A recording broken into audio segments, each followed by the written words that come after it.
आगे भगवान कहते हैं, प्रशांतात्मा विगतभिः ब्रह्मचारी व्रते स्थितः मनः संयम्य स्मञ्जितः युक्त आसीत मत्परः। प्रशांतात्मा विगतभिः ब्रह्मचारी व्रते स्थितः मन संयम्य मच्चित्तः युक्त आसीत मत्परः। आगे भगवान कहते हैं, ब्रह्मचारी व्रते स्थित विगतभिः भयरहित तथा अच्छी प्रकार संत अंतकरण वाला और युक्त सावधान होकर मन को वश में करके मेरे में लगे हुए चित्त वाला और मेरे परायण हुआ स्थित होवे। बहुत आगे भगवान कहते हैं, ब्रह्मचर्य के व्रत में स्थित रहता हुआ ब्रह्मचारी किसको कहते हैं? ब्रह्मणि वेदे चरति यह ब्रह्मचारी। और दूसरी, आपके अंदर की शक्ति को क्षीण करने के बगैर शक्ति को जो ही धारण करते हैं, जो सेलिब्रेट होके भी रहते हैं, जो ही अंदर शक्ति जो वीर्य को ही स्तंभन करके रखते हुए ही जो रहते हैं, उसको भी एक प्रकार ब्रह्मचारी। परंतु यहाँ पर ब्रह्मचारी जो है विद्याभ्यासी, ब्रह्मणि वेदे चरति यह ब्रह्मचारी, जो ही अपने शरीर के आधारभूत तत्व और वेद में अध्ययनरत जो है वही ब्रह्मचारी व्रत में रहते हुए ही जो ही भय रहित होके जो रास्ता में जाता हूँ वो भय नहीं है, वो निर्भय है।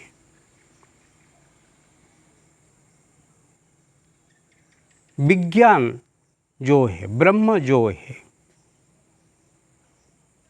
जो ही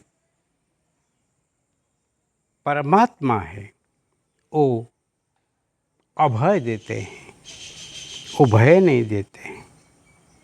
प्रशांत आत्मा, अच्छे प्रकार शांत अंतःकरण वाला, जो ही मन से ही संतुष्ट है, जो ही मन से ही शांत है, जो ही मन से ही वासना रहित है, युक्त होके सावधान होके मन को ही वश में करके, अपने मन को ही अपने वश में करके, और जो ही चिंतन करने वाले परमात्मा को, और वो परमात्मा ही श्रेष्ठ है, वही ध्येय है, उसको जीवन में ही एक पाने का ही जो लक्ष्य करके रहता है, वो ही स्थिर है, वो ही निश्चित भगवान को ही पा लेता है।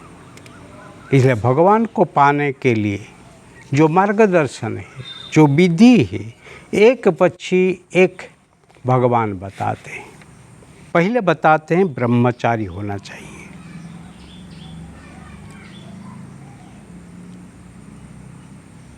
जो ही हम जब गुरुकुल में पढ़ते हैं, जब पढ़ते थे तभी हमको पहले साक्षात्कार में पूछा गया, आप विवाहित या अविवाहित है?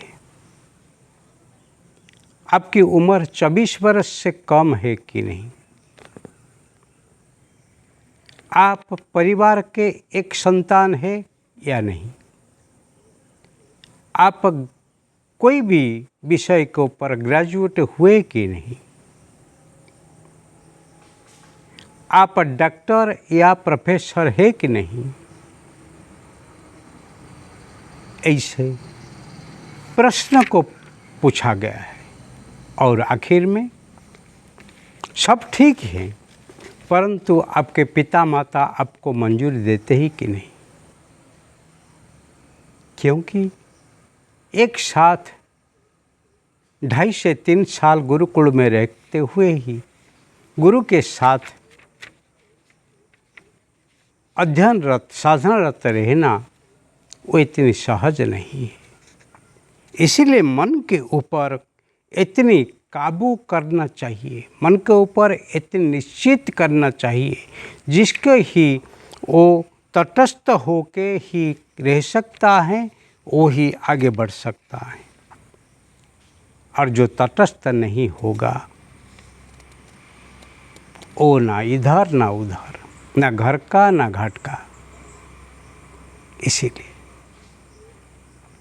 हम पहले तो 84 थे, 84 से धीरे धीरे धीरे धीरे 3-4 महीना में 35-36 तक आ गए। और जब ही आखिर में जब अध्ययन साधना पूरी हुए तब 20 सिर्फ 20 रहे, क्योंकि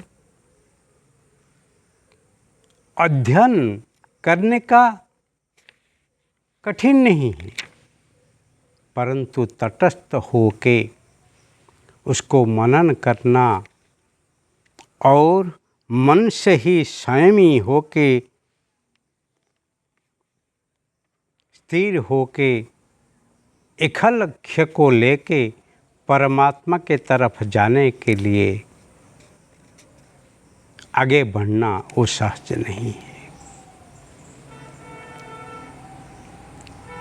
खुरस्य दारा,